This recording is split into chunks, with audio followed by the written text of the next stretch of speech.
రైతాంగానికి నమస్సులతో ప్రతిభా బయోటెక్ కోకోలి సమర్పించు మట్టి మనిషి కార్యక్రమానికి స్వాగతం. ముందుగా కార్యక్రమంలోని ముఖ్యాంశాలు. వేసవి దుక్కులతో నేల సత్తువ, భూసారం పరిరక్షణతో పాటు చీడపీడల నివారణ. సేద్యానికి వరప్రదాయిని వేస్ట్ డీకంపోజర్, తయారీ విధానంలో మెలకువలు.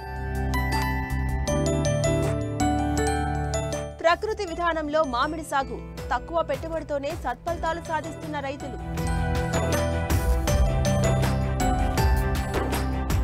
ప్రారంభమైన పొగాకు కొనుగోళ్లు, పెరిగిన పెట్టుబడితో ప్రస్తుత ధరలు గిట్టుబాటు కావుంటున్న రైతులు.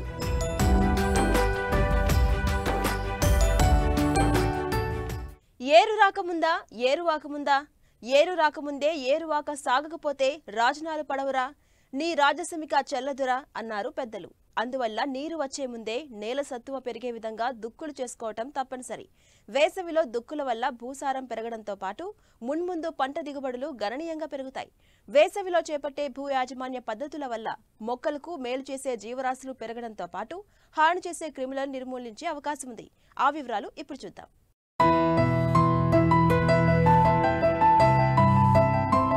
రైతులు వ్యవసాయ పంటల సాగులో సమగ్ర సస్యరక్షణ యాజమాన్య పద్ధతులు పాటిస్తే సులువుగా అధిక దిగుబడులు పొందవచ్చు.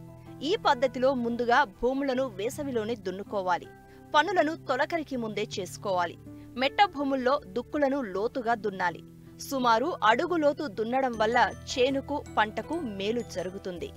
దీనివల్ల కలుపు మొక్కల మూలాలు పూర్తిగా ధ్వంసమవుతాయి. మొక్కలకు హాని చేసే రోగకారకాలైన శిలీంధ్రాలు, నేల ద్వారా వచ్చే తెగుళ్లు నాశనమవుతాయి. భూమిలో మొక్కలకు హాని చేసే పురుగులు కోసస్థ దశలో ఉంటాయి. ఇవి ఎండ వేడికి మాడిపోతాయి. దుక్కులు దున్నడం వల్ల తొలకరి వర్షాలు వచ్చిన వెంటనే భూమి నీటిని బాగా పీలుస్తుంది. నీరు నేలలో ఇంకడం వలన భూగర్భ జల వనరులు పెరుగుతాయి. రైతులు వేసవిలో మాగాణి భూములను దున్నడానికి ప్రాధాన్యం ఇవ్వడం లేదు. వర్షాలు వచ్చిన తర్వాత మాగాణిలో ఉండే గడ్డిని దమ్ము చక్రాల ద్వారా దున్నితే పంటలకు బలంగా ఉంటుందని భావిస్తున్నారు. దమ్ము చక్రాల కింద గడ్డి మట్టిలో కలిసి కుళ్ళిపోతుంది. దీని వలన వరి మొక్కలకు బలం వస్తుందని రైతులు అనుకుంటున్నారు. ఇది సరికాదు.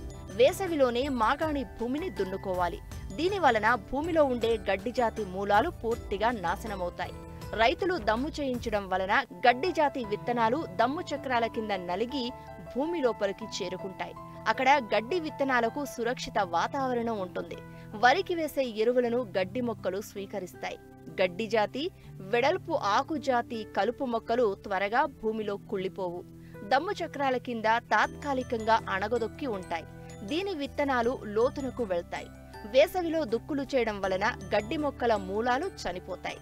దీని వలన మొక్క ఎదుగుదలకు అనుకూల వాతావరణం ఏర్పడుతుంది. ఎక్కువ ప్రాంతాల్లో ఎద పద్ధతిలో వరి సాగు విధానం పెరుగుతోంది. వేసవిలో దుక్కులు చేసుకున్న రైతులు తొలకరి వర్షాలు వచ్చిన వెంటనే ఎద పద్ధతిలో వరిని సాగు చేసుకునే అవకాశం ఉంటుంది. వేసవిలోనే దుక్కులను బాగా దున్నడం వలన ఎద పద్ధతిలో వరికి కలుపు బెడద తప్పుతుంది. ఎక్కువ మంది రైతులు కలుపు మందులు ఉపయోగించవచ్చనే భావనలో ఉన్నారు. కలుపు మందు వలన వ్యవసాయ ఉత్పత్తుల్లో నాణ్యత తగ్గుతుంది. మామూలుగా కలుపు మొక్కలు పొలంలో పెరిగి పంటలకు నష్టం కలిగిస్తూ ఉంటాయి. వాటి వేర్లు, కాయలు, గింజలు భూమిలో విస్తరించి ఉంటాయి. దీంతో నివారణ చేయడం క్లిష్టంగా మారుతుంది. పంటలు వేసేటప్పుడు పైరుతో పాటు కలుపు మొక్కలు పెరిగి పంటకు నష్టం కలిగిస్తాయి. వేసవి దుక్కులు చేయడం వల్ల ఇవన్నీ పెకిలించబడి అధిక ఉష్ణోగ్రతలకు నాశనమవుతాయి. వేసవి దుక్కులలో గత పంటల అవశేషాలు లేకుండా చేసి భూములను శుభ్రంగా తయారు చేసుకుంటే రైతులకు మేలు జరుగుతుంది. ఈ విధానాలను ప్రతి రైతు పాటించాలి.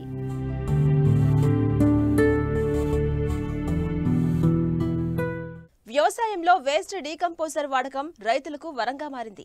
సాగులో అనాదిగా భూమి ద్వారా పట్టి పీడిస్తున్న శిలీంధ్రపు తెగుళ్ల సమస్యకు వేస్ట్ డీకంపోజర్ చక్కటి పరిష్కారంగా నిలుస్తోంది. భూసారాన్ని పెంచడంతో పాటు రైతులకు సాగు ఖర్చును తగ్గిస్తోంది. ఉత్తరప్రదేశ్ ఘజియాబాద్లోని జాతీయ సేంద్రియ వ్యవసాయ సంస్థ జరిపిన పరిశోధనల ఫలితంగా ఆవుపేడ నుండి సేకరించిన 3 రకాల బ్యాక్టీరియాల ద్వారా ఈ ఉత్పత్తిని రూపొందించారు. కేవలం 20 రూపాయల ఖర్చుతో రైతులు దీన్ని స్వయంగా అభివృద్ధి చేసుకుని ఏళ్ల తరబడి పంటలకు వాడుకోవచ్చు. వేస్ట్ డీకంపోజర్ ను అభివృద్ధి చేసుకునే విధానం, దీనివల్ల ప్రయోజనాల గురించి ఇప్పుడు తెలుసుకుందాం.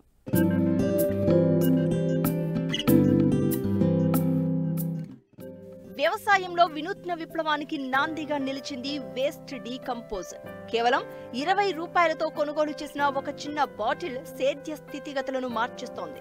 దీనితో తయారు చేసిన ద్రావణాన్ని ఎకరాకు 200 లీటర్ల చొప్పున 6 రోజుల వ్యవధిలో 4 సార్లు అందిస్తే చాలు భూమిలో సేంద్రియ కర్బన శాతం అనూహ్యంగా పెరుగుతోంది. దీనివల్ల టన్నుల కొద్దీ పశువుల ఎరువు వాడకుండానే రైతులు సులభంగా పంటలు పండిస్తున్నారు. చీడపీడల సమస్యను అధిగమిస్తున్నారు. ఆవు పేడలోని కొన్ని రకాల బ్యాక్టీరియా ద్వారా జాతీయ సేంద్రియ వ్యవసాయ సంస్థ గజియాబాద్ శాస్త్రవేత్తలు ఈ ఉత్పత్తిని రూపొందించారు. పంటలకే కాక సేంద్రియ వ్యవసాయ వ్యర్థాలను త్వరగా కుళ్లబెట్టేందుకు కూడా ఈ వేస్ట్ డీకంపోజర్ ఉపయోగపడుతుంది. సాధారణంగా వర్మీ కంపోస్ట్ తయారు చేయడానికి సగం మాగిన పశువుల ఎరువు, కుళ్ళిన చెత్తను ఉపయోగిస్తాం. ఇవి కుళ్ళాలంటే కనీసం 5-6 నెలల సమయం పడుతుంది. కానీ వేస్ట్ డీకంపోజర్ ద్రావణాన్ని పొరలు పొరలుగా ఈ వ్యర్థాలపై చల్లితే త్వరగా కుళ్ళుతుంది. వేస్ట్ డీకంపోజర్ వల్ల వ్యవసాయంలో ప్రయోజనాలు అనేకమంటారు ప్రొఫెసర్ జయశంకర్ వ్యవసాయ విశ్వవిద్యాలయం సీనియర్ శాస్త్రవేత్త డాక్టర్ సతీష్. వేస్ట్ డీకంపోజర్ అనేది ఈ క్రిమి కీటకాల సామూహికంగా మన గోమూత్రం నుంచి తయారు చేయడం జరిగింది. ఇది ఎక్కడైనా పంట వ్యర్థాలను లేకపోతే పశువుల ఎరువులను ఆర్గానిక్ సంబంధించినటువంటి వాటిని తొందరగా కుల్లడానికి ఈ యొక్క వేస్ట్ డీకంపోజరు బాగా ఉపయోగించడానికి అవకాశం ఉంది. మనకు సుమారుగా ఒక 20 మిల్లీలీటర్ల బాటిల్ మనకు ఎన్సీఎఫ్ వాళ్ళు ఇస్తారు. దాన్ని మనము 200 లీటర్ల నీటిలో 2 కేజీల బెల్లంతో మనం ఒక 4-5 రోజులు మాగబెట్టుకొని దాన్ని ఒక 5 రోజుల్లో తయారు చేసుకోవచ్చు. ఆ 5 రోజులు తయారు చేసుకున్న తర్వాత ఏదైతే పంట వ్యర్థాలు మనం పంట కోసిన తర్వాత పంట అవశేషాలు ఉంటాయి కదా, ఆ అవశేషాల మీద ఈ 200 లీటర్ల నీటిని తీసుకెళ్లి పిచికారి చేసుకున్నట్లయితే మనకు ఈ పంట వ్యర్థాలు తొందరగా కుల్లడం జరుగుతుంటుంది. మామూలుగా అయితే వర్మి కంపోస్ట్ అయితే పంట వ్యర్థాలతో పాటు పశువుల ఎరువును ఇవన్నీ మనం వినియోగిస్తుంటాము. 13 ఫీట్ల బెడ్ తయారు చేసుకోవాలంటే 1 టన్నున్నర సేంద్రియ పదార్థం అవసరం ఉంటుంది. మనం ఈ సేంద్రియ పదార్థం కనుక ఒక దగ్గర సమకూర్చుకొని దానిపైన ఈ వేస్ట్ డీకంపోజర్ కనుక మనము పిచికారి చేసి ఒక 2-3 రోజుల వరకు దాన్ని కలియబెట్టినట్టు అంటే పైకి కిందికి తిప్పినట్లయితే ఈ పశువుల ఎరువు మీద బాగా పనిచేసి అది తొందరగా కుల్లడానికి అవకాశం ఉంటుంది. అంతకుముందు ఒక 6 నెలల పశువుల ఎరువును మాత్రమే మనం వినియోగించుకునే వాళ్ళము. ఇప్పుడు ఈ వేస్ట్ డీకంపోజర్ వచ్చిన తర్వాత ఏంటంటే ఒక 2 నెలల్లో మొత్తం అది కుల్లడం జరుగుతుంటుంది. పార్షియల్గా కుళ్ళిన దాన్ని మనము ఈ బెడ్ల పైన వేసుకుంటే మన యొక్క ప్రొడక్షన్ సైకిల్ వర్మి కంపోస్ట్లో తొందరగా వచ్చే అవకాశం ఉంటుంది. 60 రోజులు ఉండేది 35 నుంచి 45 రోజుల వరకు వచ్చే అవకాశం ఎక్కువ ఉంటుంది. 2-3 దఫాల్లో మేము ఈ శాంపుల్ కూడా కలెక్ట్ చేసుకొని రిపోర్ట్ చూస్తే దాంట్లో ఫాస్ఫరస్ సాల్యుబులైజింగ్ బ్యాక్టీరియా అనేది 10 రెట్లు పెరిగినట్లు ఇనిషియల్ శాంపుల్ కంటే 10 రెట్లు పెరిగినట్టుగా అవకాశం ఉంది. సో ఈ వర్మి కంపోస్ట్ యొక్క నాణ్యత కూడా పెరిగే అవకాశం ఉంది వేస్ట్ డీకంపోజర్ వాడటం వల్ల. సీడ్ ట్రీట్మెంట్ రూపంలో కూడా మనం వినియోగించుకోవచ్చు. అంటే ముఖ్యంగా ఫంగల్ స్పోర్స్ అనేటివి ఈ మట్టిలో అనేక కోటలు ఉంటాయి. ఇవన్నీ మన విత్తనం ద్వారా పంటకు వచ్చే అవకాశం ఉంటుంది. తద్వారా పంట తొందరగా కోల్పోతుంటాము. అయితే దానికి ఏంటంటే మనము ఈ వేస్ట్ డీకంపోజర్ ద్వారా ఈ సీడ్ ట్రీట్మెంట్ కనుక చేసుకున్నట్లయితే తెగుళ్ళు కానీ లేకపోతే భూమిని మట్టి నుంచి వచ్చే తెగుళ్ళు కానీ అట్లాంటివి ఏవి కూడా ఈ సీడ్ ట్రీట్మెంట్ ద్వారా మనకు ఈ వేస్ట్ డీకంపోజర్ ద్వారా రాకుండా నీకు నివారణ చర్యగా ఒక భాగం. ఒకసారి తయారైన వేస్ట్ డీకంపోజర్ ను రైతులు మళ్లీ అభివృద్ధి చేసుకోవచ్చు. 5 లీటర్ల వేస్ట్ డీకంపోజర్ ద్రావణాన్ని తిరిగి 200 లీటర్ల నీటిలో కలిపి 2 కిలోల బెల్లపు మడ్డిని వేసి రోజు ఉదయం సాయంత్రం కలియదిప్పితే తిరిగి 5 నుండి 6 రోజుల్లో వేస్ట్ డీకంపోజర్ ద్రావణం తయారవుతుంది. తయారైన ద్రావణం పుల్లటి వాసన వస్తుంది. ఈ విధానంలో రైతులు తమ పంట అవసరాలకు అనుగుణంగా డ్రమ్ములు లేదా సిమెంట్ ట్యాంకుల్లో 1000 లీటర్ల ద్రావణాన్ని తయారు చేసి పంటలకు అందిస్తున్నారు. దీన్ని మొక్కలకు అందించడం వల్ల భూమిలో సేంద్రియ కర్బన శాతం పెరుగుతుంది. భూమి ద్వారా ఆశించే శిలీంధ్రపు తెగుళ్లు, నులి పురుగుల బెడద ఉండదు. దీన్ని మనం డ్రిప్ సిస్టమ్ ద్వారా కూడా మనము వేస్ట్ డీకంపోజర్ను పంట మీద కూడా వేసుకోనికి అవకాశం ఉంటుంది. డ్రిప్ సిస్టమ్ ద్వారా అయితే 200 లీటర్ల నీటిని మనము వేస్ట్ డీకంపోజర్ ద్వారా తయారు చేసిన పదార్థాన్ని మనము పంటలో ఉపయోగించుకోనికి అవకాశం ఉంది. ఇంకా ఏంటంటే మనకు ఫోలియర్ స్ప్రే రూపంలో మనం పిచికారి చేసుకోనికి అవకాశం ఉంది. 1:3 డైల్యూషన్ రూపంలో మనము ఈ వేస్ట్ డీకంపోజర్ కనుక వినియోగించుకున్నట్లయితే పంట మీద వచ్చే ఆకుమచ్చ తెగుళ్ళు కానీ లేకపోతే ఏదైతే బ్యాక్టీరియా సంబంధించినటువంటి తెగుళ్ళు అట్లాంటివి కూడా సమూలంగా ఈ వేస్ట్ డీకంపోజర్ ద్వారా నిర్మూలించడానికి అవకాశం ఉంటుంది. దీంట్లో ఖర్చు పెద్దగా ఇబ్బంది ఏం లేదు.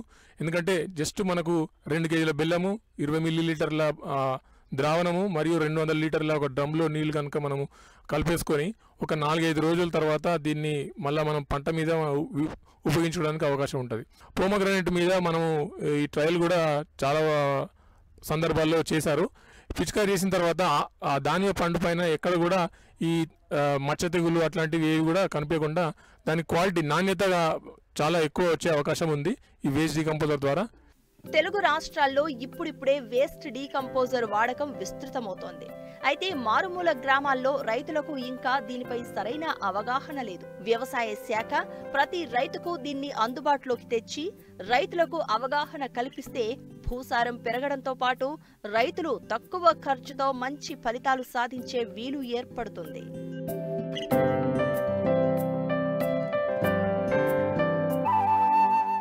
10 కాలాల పాటు ఫలసాయాన్ని అందించే మామిడి తోటల్లో పూర్తిగా రసాయన ఎరువులపై ఆధారపడటం శ్రేయస్కరం కాదు. దీనివల్ల ఖర్చు పెరగడంతో పాటు నాణ్యత తగ్గటం, దిగుబడి క్షీణించడం జరుగుతోంది. అంతేకాదు భూసారం దెబ్బతింటోంది. వీటన్నింటికీ దూరంగా నాణ్యమైన ఉత్పత్తులను పొందాలంటే ప్రకృతి సాగే మేలని భావించిన ఏలూరు జిల్లాకు చెందిన ఓ రైతు తనకున్న 8 ఎకరాల్లో మామిడి తోటలో ప్రకృతి వ్యవసాయ విధానాలను పాటిస్తూ మంచి ఫలితాలు సాధిస్తున్నారు.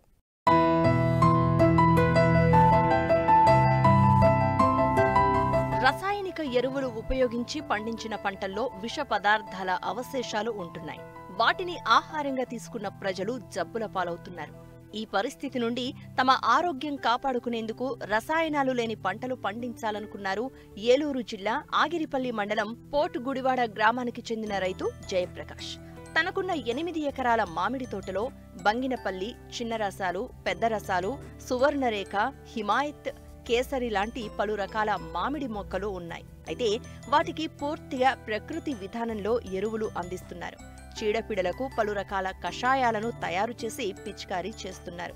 దిగుబడి తగ్గినా నాణ్యతతో కూడుకుని ఉండడంతో నేరుగా వినియోగదారులే అధిక ధర చెల్లించి కొనుగోలు చేస్తున్నారు.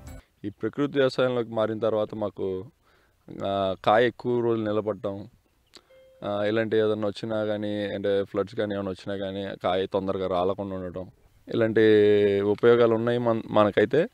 అండ్ మోరోవర్ మేమేం వాడతాం అంటే ఆవు పేడ, గోమూత్రం మెయిన్. మేము వీటిని నాటు ఆవులని నుంచి తీసుకొచ్చే ఆవు పేడ, గోమూత్రమే వాడటం జరుగుతుందండి.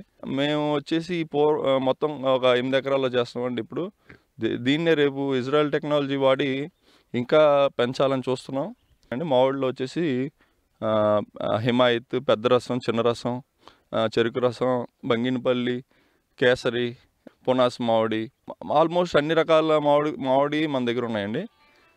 మామిడి వరకే ప్రజెంట్ మనం చేస్తున్నాము. ఇంకా ఫ్యూచర్లో ఇంకా అన్ని రకాలలో దిగాలి అనేది మా ఒక లక్ష్యం. జిగురట్లు పెట్టడం వల్ల మనకి ఏ రకమైన పురుగు ఉంది ఏంటి అనేది మనం దాని నుంచి ఐడెంటిఫై చేసి దానికి తగ్గట్టుగా మనం ట్రీట్మెంట్ చేయొచ్చు చెట్టుకి.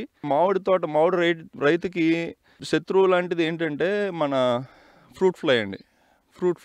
ఆ ఫ్రూట్ ఫ్లైని అరికట్టడం కోసం చాలా ప్రయత్నాలు చేశాను. నేను అన్నీ కొన్నాను, ఏది కూడా మాకు దాని రిజల్ట్ రాలేదు. ఫార్మర్స్తో మాట్లాడి కలిస్తే ఒక ఫార్మర్ నాకు సజెస్ట్ చేశారు. ఆయన ఓన్ మ్యానుఫ్యాక్చరింగ్ ఓన్గా చేసుకుంటూ ఉండేవాళ్ళు. లిక్విడ్ తెచ్చుకొని ఆ లిక్విడ్ చేసుకొని బాటిల్స్ చేసుకుంటూ ఉండేవాళ్ళు. ఆ బాటిల్ మేము కూడా ఓన్గా చేసుకోవడం స్టార్ట్ చేసాం. అది ఒక 50 రూపీస్ అలా పడుతూ ఉంటుంది మాకు. అండర్ 50 రూపీస్ అలా పడుతుంది. కానీ the best results 45 days 60 days 2 months వరకు మంచి వర్క్ చేస్తుంది. పుల్లటి మజ్జిగ కొడతాము, దస్పర్నిక్ కషాయం కొడతాము, ఎగ్ ఎమ్యూనో యాసిడ్ కొడతా ఉంటాము, ఫిష్ ఎమ్యూనో యాసిడ్ కొడతా ఉంటాం బలం కోసం. చెట్టు యొక్క అవసరం బట్టి దానికి ఏం కావాలో దాన్ని కొడతా ఉంటామండి, చేస్తూ ఉంటాం. ప్రకృతి వ్యవసాయంలో ఖర్చులు తక్కువ, మార్కెట్పై ఆధారపడే అవసరం దాదాపుగా ఉండదు. నష్ట భయం లేని ఈ వ్యవసాయంతో మంచి ఫలితాలను పొందుతున్నారు రైతు.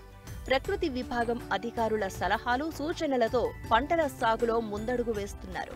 మాకేంటంటే మేము కెమికల్ వ్యవసాయం చేసామండి గతంలో.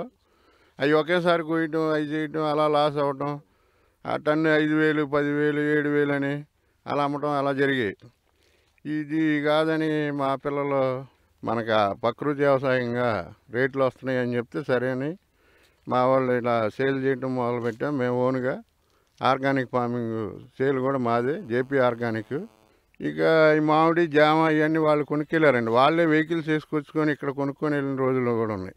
అప్పుడు మేము ఇది రూపాయి ఎక్కువ వస్తుంది, దాంట్లోనేమో రేట్లు తగ్గినాయని అప్పుడు దీన్ని ప్రిఫర్ చేయటం అయింది. ఇప్పుడు ఎప్పుడు తయారైన కాయ అప్పుడు కోయటం, అలా చేసుకోవడం వల్ల చెట్టు బాగుంటుంది, దిగుబడి వస్తుంది, డబ్బులు ఎక్కువ వస్తున్నాయి. మాకు సేల్ మార్కెటింగ్ కూడా బాగుంది. కస్టమర్లు పచ్చి అవి నవధాన్యాలు అనేవి వేసి అవి చిమ్మటం, మనం జూన్లో అలాగ వర్షాలు పడినప్పుడు దాన్ని మనం కలవదున్నటం, దానివల్ల బలం వస్తుంది ఒకటి. రెండోది ఏంటంటే మళ్ళీ చెట్టు కన్నా వీక్గా ఉందనుకోండి, ఆవు పేడ ఆవు పంచకం కలిపి అది చెట్టుకు ఒక 5 లీటర్లు 6 లీటర్లు పోయటం జరుగుతుంది. అది బలం బాగుంది. అలాగే తెగుళ్ళు వచ్చినాయి అనుకోండి, మనం ఇబ్బంది పడుతున్నాం. ఈ పురుగు మందులు ఇవన్నీ, దానికోసం ఏం చేస్తున్నాం, వీళ్ళని పిలుస్తున్నాం, వీళ్ళు వచ్చి చెప్తున్నారు. ఈ ఫస్ట్ స్టేజీలు ఇది కొట్టాలంటే అది తయారు చేస్తున్నాం ఇక్కడే. ఏంటంటే కోడిగుడ్లు, నిమ్మకాయ రసం అవి కలిపి చేసి ఆ ద్రావణం నిలవబెట్టి 10 రోజుల తర్వాత దాన్ని పిచికారీ చేయడం జరుగుతుంది. దాంతోపాటు ఇంకా పురుగు ఎక్కువ ఉందనుకోండి, ఉల్లిపాయ, మన నీరు ఉల్లిపాయ ఉంది కదా, ఉల్లిపాయని మిక్సీ బట్టి అలా ఊరబెట్టి 10 రోజుల తర్వాత దాన్ని పిచికారీ. దాంతోపాటు వేప నూనె, ఆముదం, కొబ్బరి నూనె ప్లస్ ఈ కోడిగుడ్లు ఈ మిక్సీ పట్టేసి రెడీ చేసి మళ్ళీ స్ప్రే చేస్తామండి. దానివల్ల ఈ పురుగు అంతా నశింపు జరుగుతుంది. ఇక్కడ హనుమయ్య గారు అనే రైతు మనం ఈ పొలంలో ఈ 8 ఎకరాల్లో మనం మామిడి తోటలు అనేది చేపిస్తున్నామండి. దీనికి ముందు నుంచి కూడా ప్రకృతి వ్యవసాయ పద్ధతులన్నీ పూర్తిగా ప్రకృతి వ్యవసాయంలోనే ఈ తోటను అనేది వీళ్ళు సాగు చేయటం జరుగుతుంది. PMDS అని, ఘనజీవామృతం అని, జీవామృతం అని ఇలాంటి అన్ని పద్ధతులు కూడా వీళ్ళు పాటిస్తున్నారు. మరియు ఈ పూత ముందు వస్తానికి కానీ పురుగు నివారణకు కానీ ప్రతి ఒక్కటి జిగురాట్లో పెట్టడం కానీ, లేదంటే లింగాకర్షణ పుట్టు పెట్టుకోవటం కానీ, వేప నుండి ద్రావణం వాడతాను కానీ, గోకృపామృతం కానీ, కోడిగుడ్డు నిమ్మరస ద్రావణాలు కానీ, మిగతా కషాయాలు ఏ అయితే ఉన్నాయో అగ్న్యాస్త్రము ఇలాంటి కషాయాలు కూడా వాళ్ళు వాడుతూ పూర్తిగా ప్రకృతి వ్యవసాయంలోనే దీన్ని సాగు చేయటం అనేది జరుగుతుందండి. ఇలా పండించినటువంటి పంటనే పూర్తిగా డిఫరెంట్గా వీళ్ళు మార్కెటింగ్ కూడా బాగా బయటికి ఎక్స్పోర్ట్ చేస్తున్నారు. ఆ విధానం వలన వీళ్ళకి ఏంటంటే మంచి గిట్టుబాటు ధర కూడా రావటం జరుగుతుంది. అందువలన వీళ్ళు పూర్తిగా మొత్తం కూడా దీంట్లోనే సాగు చేయడం అనేది జరిగిందండి.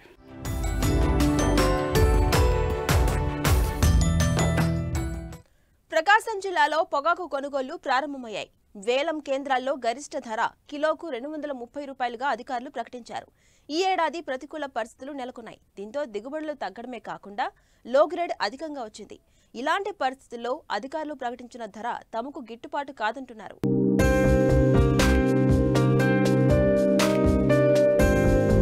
ప్రకాశం జిల్లా కొండెపి వేలం కేంద్రంలో పొగాకు కొనుగోళ్లు ప్రారంభమయ్యాయి. కిలో ధర 230 రూపాయలు పలికింది. ఇక్కడ పండించిన పొగాకు అంతర్జాతీయ స్థాయిలో మంచి డిమాండ్ ఉంది. గతేడాది పొగాకుకు మంచి లాభాలు వచ్చాయని, ఈసారి కూడా రైతులు అధిక విస్తీర్ణంలో సాగు చేశారు. ధరలు ఆశాజనకంగా ఉంటాయని ఆశిస్తే చివరకు నిరాశే మిగిలిందని రైతులు వాపోతున్నారు. గరిష్ట ధర కిలో 250 రూపాయలు ఉండాలని బోర్డు అధికారులను కోరుతున్నారు. ఈ సంవత్సరం ప్రత్యేకంగా పరిస్థితుల్లో పొగాకు రైతాంగం అంతా ఉన్నారు. ఎందుకంటే కాస్ట్ ఆఫ్ కల్టివేషన్ గడిచిన సంవత్సరాలతో పోల్చుకుంటే ఈ సంవత్సరం ఒక 15 నుంచి 25% దాకా పెరిగిందని ఒక ప్రాథమిక అంచనా అయితే మా బోర్డు వాడి లెక్కల ప్రకారం తెలుస్తూ ఉంది. ఈ కాస్ట్ ఆఫ్ కల్టివేషన్ పెరగడానికి ప్రధానంగా బ్యార్న్ సంబంధించిన కూలీ ఖర్చులు, హార్వెస్టింగ్ చేసే సంబంధించిన టొబాకో కూలీ ఖర్చులు విపరీతంగా పెరగడం వల్ల కాస్ట్ పెరిగింది. మరి ఆ కాస్ట్ సంబంధించిన ఆ రేట్లు అయితే రైతుల నుంచి ప్రధానంగా మాకు డిమాండ్ కనబడుతుంది. పర్టికులర్గా కొండేపి వేలం కేంద్రం సంబంధించి మొత్తం 45 గ్రామాలు 3 మండలాల్లో ఉన్న రైతులు సుమారు 4,000 మంది రైతులు మనకు రిజిస్టర్ కాబడి ఉన్నారు. దాదాపు 8,500 హెక్టార్లలో ఈ సంవత్సరం పొగాకు వేయడం జరిగింది. అంటే గడిచిన సంవత్సరంతో పోల్చుకుంటే దాదాపు 1,300 హెక్టార్లు అదనంగా వేయడం జరిగింది. పోయిన సంవత్సరంతో పోల్చుకుంటే దిగుబడి కూడా తగ్గే అంచనాలు ఉన్నాయి మనకి.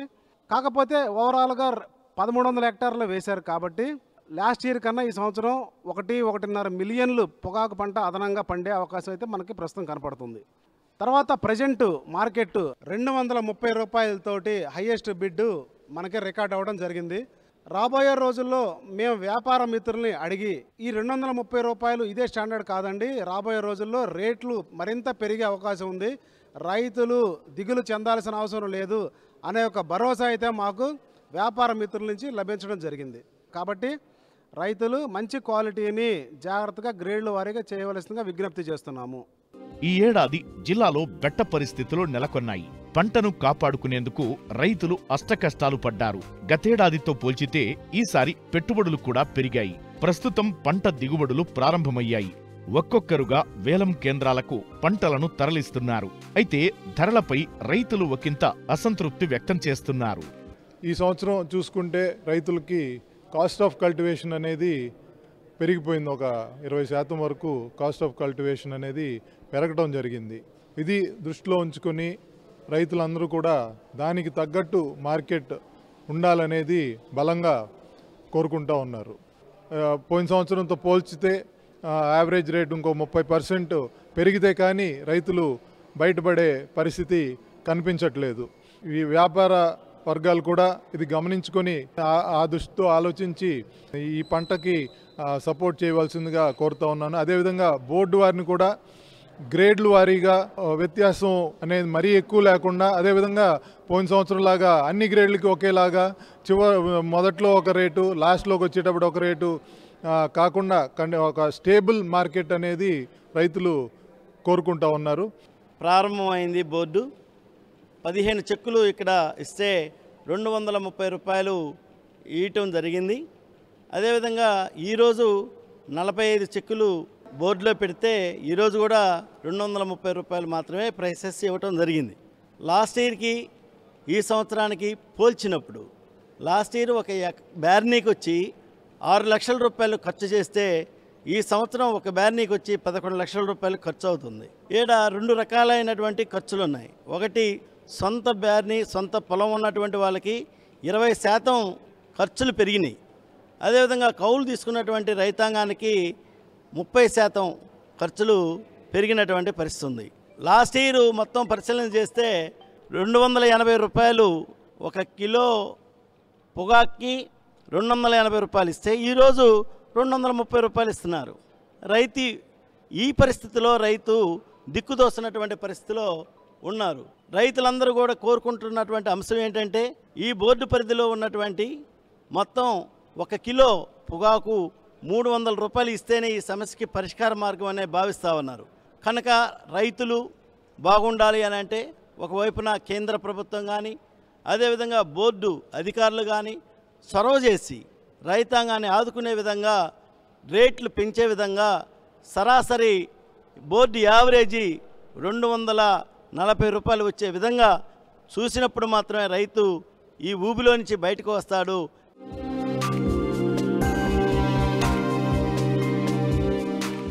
మరిన్ని ఆసక్తికరమైన విశేషాలతో ప్రతిభా బయోటెక్ కోకోలి సమర్పించు మట్టి మనిషి కార్యక్రమంలో మళ్ళీ కలుసుకుందాం. అంతవరకు సెలవు. నమస్కారం.